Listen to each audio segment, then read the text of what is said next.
Hello students, let's see the question. Question है a system of rotating crops with legume or grass pasture to improve soil structure and fertility is called lay farming, contour farming, strip farming या shifting agriculture. तो चलिए हम एक एक करके सारी farming techniques को डिस्कस कर लेते हैं। अब इस पिक्चर में आप जो देख सकते हो कि अलग अलग स्ट्रिप्स बनी हुई हैं ऐसे करके स्ट्रिप 1, स्ट्रिप 2, स्ट्रिप 4, 3। ठीक है, तो यहाँ पे हमें क्या दिख रहा है कि जो एक एक स्ट्रिप्स में, जैसे कि अगर ये स्ट्रिप 1 है, देन वी हैव स्ट्रिप 2, हर एक स्ट्रिप में अलग अलग प्लांट्स उगाए जाते हैं। ठीक है, ऐसा क्यों करते हैं? ऐसा इसलिए कर लेते हैं, मान ली स्ट्रिप 2 में जो हमने प्लांट उगाया है, प्लांट 1, ये फॉस्फोरस बहुत ज़्यादा ले रहा है सॉइल से। मान लीजिए स्ट्रिप 3 में जो हमने प्लांट 2 उगाया है, ये नाइट्रोजन कंटेंट ज़्यादा ले रहा है। तो ताकि सॉइल की जो एक कोई पर्टिकुलर न्यूट्रिएंट में डेफिशिएंट ना हो जाए, इस वजह से हम स्ट्रिप फार्मिंग करते हैं। सो इसको बोलते हैं स्ट्रिप फार्मिंग। ओके,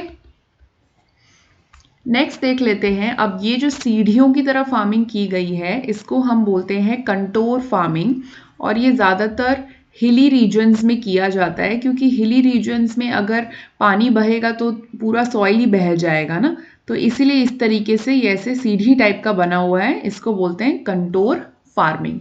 ठीक है, चौथा है शिफ्टिंग एग्रीकल्चर। तो नाम से ही आपको समझ आ रहा होगा, शिफ्टिंग एग्रीकल्चर मतलब होता है कि जैसे अगर एक साल हमने खेती करी और फिर दूसरे साल हमने उस ज़मीन को बंजर छोड़ दिया, तो ये हम इसलिए करते हैं ताकि सॉइल जो है वो रेप्लेनिश हो जाए और एक साथ पूरा सब खराब नहीं हो जाए।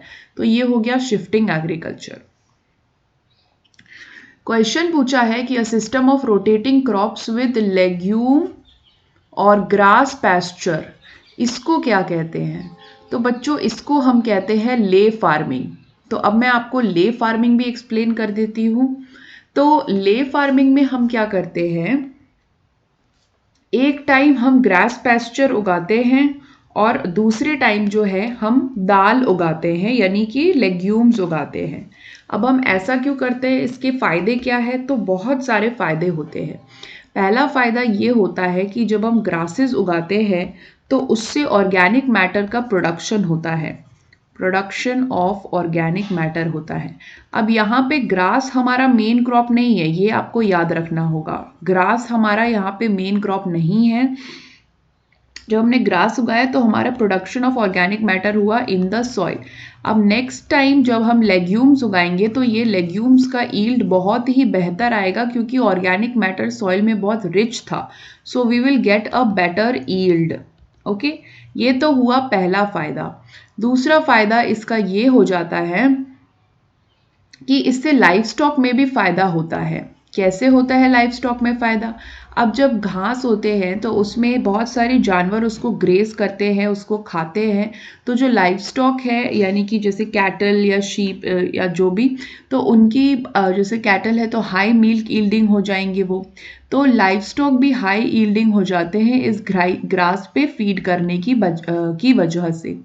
और तीसरा फ़ायदा ये है कि सॉइल की फर्टिलिटी इम्प्रूव होती है, सॉइल का स्ट्रक्चर इम्प्रूव होता है, और तो और घास की वजह से सॉइल इरोजन से भी बचाता है। तो फ़ायदे ही फ़ायदे हैं। ठीक है, तो ये जो टेक्निक है ना, जो system of rotating crops with legume और grass pasture to improve the soil structure and fertility, इसको कहते हैं option A, lay farming. I hope you have understood all the types of farming. Thank you.